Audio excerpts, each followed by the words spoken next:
रात के उस सन्नाटे में जब शहर की रोशनी थक कर बुझ चुकी थी, किसी ने कहा गुड इवनिंग और स्वागत है ग्रेव एनकाउंटर के एपिसोड 6 में। कैमरा हिल रहा था, आवाजें डगमगा रही थी, पर कोई था जो उस अंधेरे के अंदर आंखें गड़ाकर हमें देख रहा था। नाम था लॉन्स प्रेस्टन, एक टीवी शो का होस्ट जो मौत को शूट करने निकला था। ग्रेव एनकाउंटर एक रियल टीवी शो था, लेकिन ये रियल क्या होता है ये लॉन्स को उसी रात समझ आया। उसका साथ देने आया था उसका crew, cameraman Matt, sound guide Gibson, Sasha जो स्पिरिचुअल एनर्जी पकड़ती थी, और एक नकली साइकोलॉजिस्ट ह्यूस्टन। उनका टारगेट था कॉलिंगवुड साइकेट्रिक हॉस्पिटल, एक ऐसी जगह जो पिछले 60 सालों से बंद थी और जहां आज भी दीवारें फुसफुसाती थी। जब वो अस्पताल के बाहर खड़े थे, हवा पतझड़ की तरह कांप रही थी। उनसे मिलने आया कैनी, उस हॉस्पिटल का बूढ़ा केयर टेकर। बूढ़ी आंखों में डर था, जैसे कुछ कहकर भी कुछ छुपा रहा हो। इस खिड़की को मैं हर रात बंद करता हूँ, उसने कांपती उंगलियों से इशारा किया, पर ये हर सुबह अपने आप खुल जाती है। फिर कैमरा चालू हुआ, लॉकडाउन शुरू, 6 घंटे का समय, एक बंद इमारत और कुछ अधूरी आत्माएं। दीवारों पर बिखरे खून के निशान थे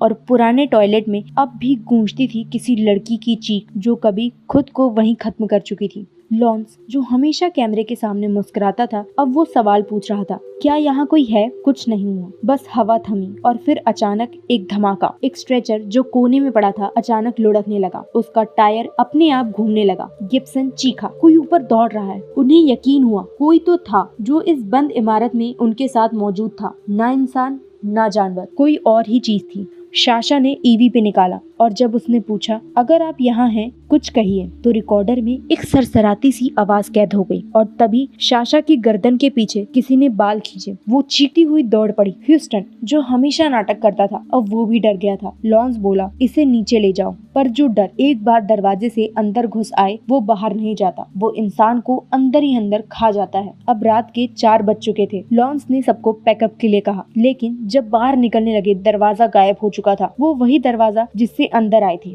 लेकिन अब उसके पीछे सिर्फ एक और गलियारा था, एक अंत भूल भुलैया। मैट, जो कैमरा उतारने गया था, अब वापस नहीं आया। साशा कहती है उसे चोट लगी होगी, लेकिन जो दिखता है वो हमेशा सच नहीं होता। अब सब उसे खोजने निकले और उसी तलाश में उन्हें मिला एक सीढ़ी, जहाँ से गिब्सन को किसी ने धक्का दे दिया। फोन सिग्नल जा चुका था। दरवाजा तोड़ा, लेकिन बाहर की दुनिया कहीं नहीं थी। घड़ी ने 8:30 दिखाया, पर बाहर अब भी रात थी। कुछ था उस इमारत में जो वक्त को खा रहा था, रास्तों को तोड़ रहा था और इन जिंदा लोगों को अंदर से चबा रहा था। अब वक्त हो चुका था, वो वक्त जब डर इंसान के होश नहीं आत्मा चबा जाता है। मैट अब तक वापस नहीं आया था। साशा ने धीरे से कहा, वो नीचे गिरा होगा, हमें उसे ढूंढना चाहिए। लॉन्स ने सिर हिलाया, कैमरा उठाया, और जो होगा उसे रिकॉर्ड भी करना है। डालना की दीवारें पहले जैसी नहीं लग रही थी, हर कोना जैसे किसी की सांसों से भरा हुआ था। गिब्सन सीढ़ियों पे चढ़ते हुए अचानक पीछे मुड़ा, क्योंकि नीचे से किसी के चिल्लाने की आवाज आई थी, और फिर धक्का, जिसे उसने देखा भी नहीं, जिसे उसने महसूस किया भी नहीं। बस हवा के थपेड़े में किसी ने उसे पीछे खींच लिया। लॉन्स और साशा दौड़ते हुए पहुंचे। गिब्सन जमीन पर पड़ा था, कांप रहा था। उसने कहा, कोई था वहाँ, कोई है हमारे साथ। लॉन्स ने कैनी को कॉल करने की कोशिश की, लेकिन मोबाइल सिग्नल जैसे इस इमारत की दीवारों ने निगल लिया था। गिब्सन ने गुस्से में दरवाजा तोड़ा, पर बाहर जो खुला वो बाहर नहीं था, वो एक और भूल भुलैया थी। अब वो थक चुके थे, हिम्मत जवाब दे रही थी। नींद और भूख का खेल शुरू हो चुका था। साशा धीरे से बुदबुदाई, अब भी रात है, पर घड़ी कहती है सुबह हो गई है। कोई तो था जो उनकी घड़ियों से, दिमाग से और रूह से खेल रहा था। एक एक कर सब बैठ गए, दीवारों से टिककर। हाथ कांप रहे थे और शरीर पसीने से तर। लॉन्स ने सारा खाना निकाला, सब सड़ चुका था, बदबू मार रहा था। गिब्सन चीखा, ये जगह हमें मारने पर तुली है। अब उन्होंने नया रास्ता ढूंढने की ठानी। सीढ़ियां खोजी, छत तक पहुंचना था, पर सीढ़ियां बंद थी, जैसे किसी ने जानबूझकर बाहर जाने का रास्ता ब्लॉक कर दिया हो। और फिर अचानक एक दर्द भरी चीख। मैट, उनकी रूह कांप गई। सारे हॉल में दौड़ते हुए भागे और पहुंचे एक कमरे में, जहां एक धातु का स्ट्रक्चर हवा में तैर रहा था। सभी के चेहरे पीले पड़ गए और बिना कुछ सोचे भागने लगे। भागते रहे जब तक सांस नहीं फूल गई। थोड़ी देर बाद साशा को उठाया गया। उसकी पीठ पर खून से लिखा था, होलो, खाली, जैसे वो अब सिर्फ शरीर थी, आत्मा कहीं और तभी वॉकी टॉकी से आवाज आई, यहाँ कोई है? मैट, वो जिंदा था या कोई बन चुका था उसकी आवाज का इस्तेमाल कर रहा था? लॉन्स, साशा, गिब्सन फिर उसे खोजने निकले। अंधेरे में कोने से चीखें आती रही। हॉल के अंत में एक लड़की दिखाई दी जो दीवार की तरफ मुंह किए खड़ी थी। साशा ने जैसे ही पूछा, तुम कौन हो? लड़की ने अचानक अपना सिर 180 डिग्री घुमा दिया। उसकी आंखें काली, चेहरा सूजा हुआ। लॉन्स चीखते हुए बोला, भागो। भीतर के हॉल में ह्यूस्टन अकेला भटक गया था। अभी तक जो सबसे ज्यादा एक्टिंग कर रहा था, अब उसकी चीखें असली हो चुकी थी। उसे अचानक हवा में उठाया गया, उसका गला घोटा गया और एक तेज रोशनी के साथ उसका शरीर गायब हो गया। साशा और गिब्सन को अब अपनी कलाई पर अस्पताल की आईडी बैंड दिखे जिस पर लिखा था उनका नाम। लॉन्स कांपते हुए बुदबुदाया, ये इमारत हमें अपना मरीज बना रही है। और फिर उन्हें मिला मैट। उसके बाल बिखरे थे, आंखें पतराई हुई। वो हॉस्पिटल गाउन में था और बड़बड़ा रहा था, हमें ठीक होना है, तभी हम जा सकते हैं। चारों एक कमरे में बंद हो गए। नींद ने सबको घेर लिया, लेकिन दीवारों से हाथ निकले, छतों से परछाई आई।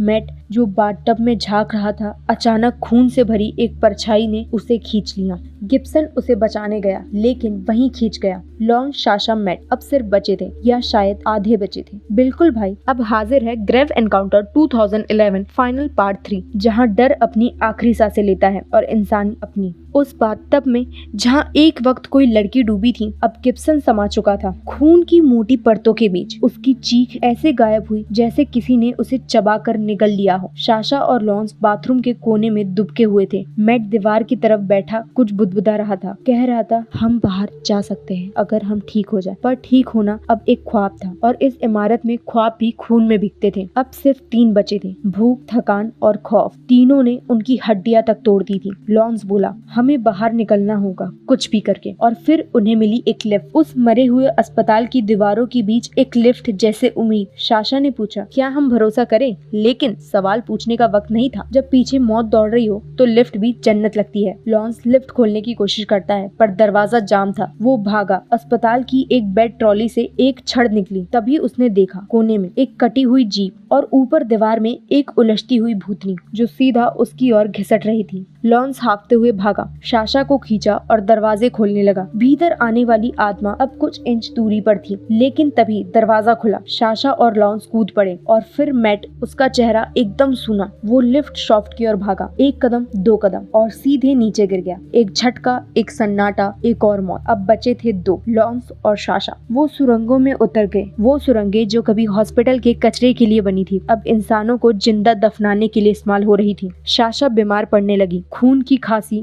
आंखें लाल, होठ नीले। लॉन्स ने कहा, सो जा, मैं देख रहा हूँ। लेकिन जब उसकी आंखें खुली, साशा चली गई थी, जैसे धुंध में समा गई हो, जैसे कभी थी ही नहीं। अब बचे सिर्फ लॉन्स। उसका चेहरा अब इंसान जैसा नहीं रह गया था, जैसे उसकी रूह धीरे धीरे घुल रही हो। उसने जिंदा चूहे को मार खाया, जीवित रहने की वो हर हरकत की जो एक जानवर करता है। एक रात उसने एक दरवाजा देखा। वो दरवाजा किसी ऑपरेटिंग रूम की तरफ खुलता था। अंदर दीवारों पर लटके थे लोबोटॉमी के फटे हुए रिकॉर्ड्स और जमीन पर बिखरी थी बेशुद्ध लाशों की परछाई। और फिर लॉन्स को खींच लिया गया। कैमरा कांप रहा था, उसकी आंखें खो चुकी थी, और जब वो आखिरी बार कैमरे के सामने आया, उसने कहा, अब मैं ठीक हूँ, डॉक्टर ने मुझे जाने की इजाजत दे दी है। कैमरा बंद, शो खत्म। ये था ग्रेव एनकाउंटर का ऐसा सफर जहाँ डर दिखता नहीं, वो तुम्हें देखता है। जहाँ इमारतें दीवारों से नहीं, अधूरी आत्माओं से बनी हो। अगर ये कहानी तुम्हारी रूह तक पहुंची हो तो उसे यहीं छोड़ दो, क्योंकि कभी कभी जो डर अंदर उतरता है वो हमेशा के लिए तुम्हारा हिस्सा बन जाता है।